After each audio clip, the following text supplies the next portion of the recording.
صاحبان نے یہ فیصلہ کیا کہ 24 تاریخ کو وہ اس پہ مزید بحث ہوگی، اور بحث کس پہ ہو رہی ہے ابھی کہ مینٹینیبلٹی پہ، کہ آیا یہ جو پاکستان تحریک انصاف کی پٹیشن ہے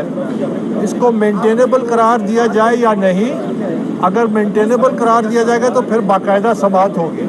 ابھی یہ فیصلہ ہونا باقی ہے۔ اور 24 تاریخ کو معزز جج صاحبان نے مزید اس سلسلے میں انہوں نے پری ایڈمیشن نوٹس جاری کیے ہیں، جو کہ پھر 24 تاریخ کو پھر وہ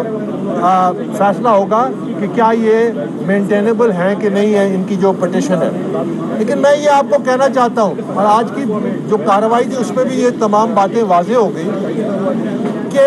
الیکشن کمیشن کا جو آرڈر ہے اگست 2022 کا، اس آرڈر میں تمام حقائق سامنے آ چکے ہیں۔ اس آرڈر میں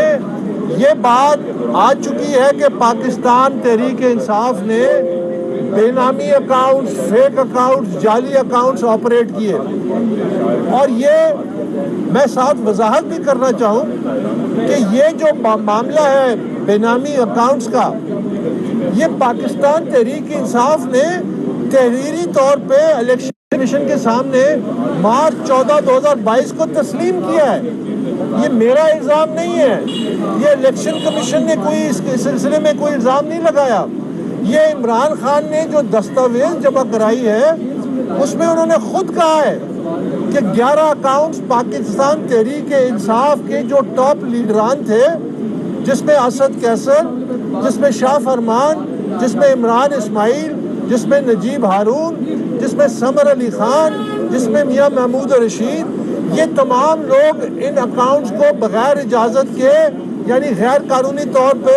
اس کو آپریٹ کر رہے تھے، اس میں پیسہ آ رہا تھا۔ تو یہ نہ میرا الزام ہے نہ الیکشن کمیشن کا ہے، یہ عمران خان نے اپنی کیونکہ جب اسکروٹنی کمیٹی میں یہ ثابت ہو گیا کہ انہوں نے اکاؤنٹس چھپائے ہیں، تو جو چھپائے ہوئے اکاؤنٹ سے ذمہ داری انہوں نے یہ تحریری طور پہ دے دیا۔ اب ظاہر ہے اس پہ کارروائی ہوگی، کیونکہ یہ فیک اور بے نامی اکاؤنٹ جو ہیں جب کہیں نوٹس میں آتے ہیں وفاقی اداروں کے تو وہ انویسٹیگیشن تو کریں گے، اس لیے وہاں سے انویسٹیگیشن اس پہ شروع ہوئی۔ اس کے علاوہ جو انہوں نے عمران خان نے 2 اکاؤنٹس حبیب بینک کے اسلام آباد میں اپنے دستخطوں سے کھولے، اس کے علاوہ سیف اللہ اور سردار اظہر اور کرنل یونس علی رضا اس کو آپریٹ کرتے تھے، 2 اکاؤنٹس جس کو انہوں نے خود کھولا، خود آپریٹ کیا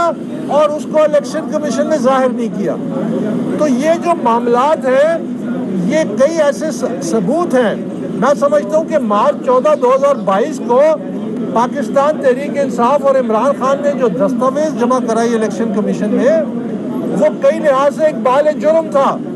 اس میں انہوں نے تسلیم کیا کہ غیر ملکی کمپنیوں نے فنڈنگ کی ہے، تسلیم کیا کہ ہمارے یہ اکاؤنٹ جو ہیں ہمارے لیڈر ہماری اجازت کے بغیر یعنی بے نامی اکاؤنٹس تھے، تسلیم کیا کہ انہوں نے چھپائے اپنے 2 اکاؤنٹس۔ تو یہ جو تمام معاملات ہیں یہ فیکٹس ہیں، اس فیکٹس کو کوئی ریفیوٹ نہیں کر سکتا۔ میں سمجھتا ہوں کہ الیکشن کمیشن کا جو تاریخی فیصلہ ہے اور اس میں جو فیکٹس آئے ہیں، عمران خان کلین بولڈ ہو چکا ہے۔ عمران خان کو چاہیے کہ اب اس وقت استعفیٰ دے پارٹی چیئرمین کے، جو وہ معیار سیٹ کرتا تھا مغربی جمہوریت کی،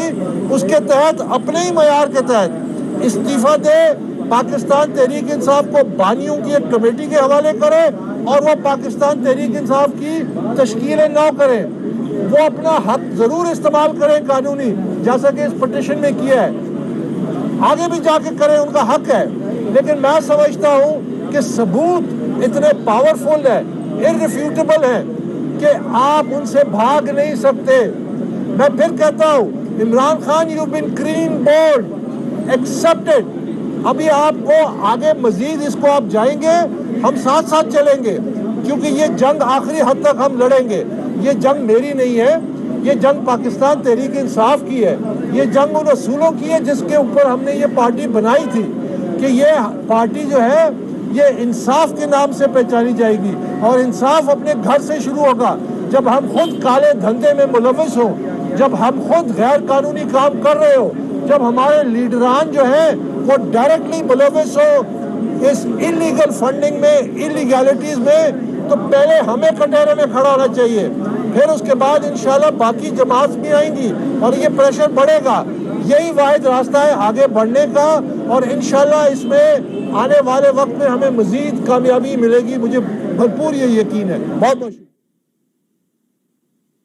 بعد میں اکبر ایس بابر میڈیا سے گفتگو کر رہے تھے، انہوں نے کہا کہ الیکشن کمیشن کی رپورٹ میں حقائق سامنے آ چکے ہیں، عمران خان کو چاہیے کہ اب پارٹی سے استعفیٰ دے دیں۔ الیکشن کمیشن کے فیصلے سے عمران خان کلین بولڈ ہو چکے ہیں۔ PTV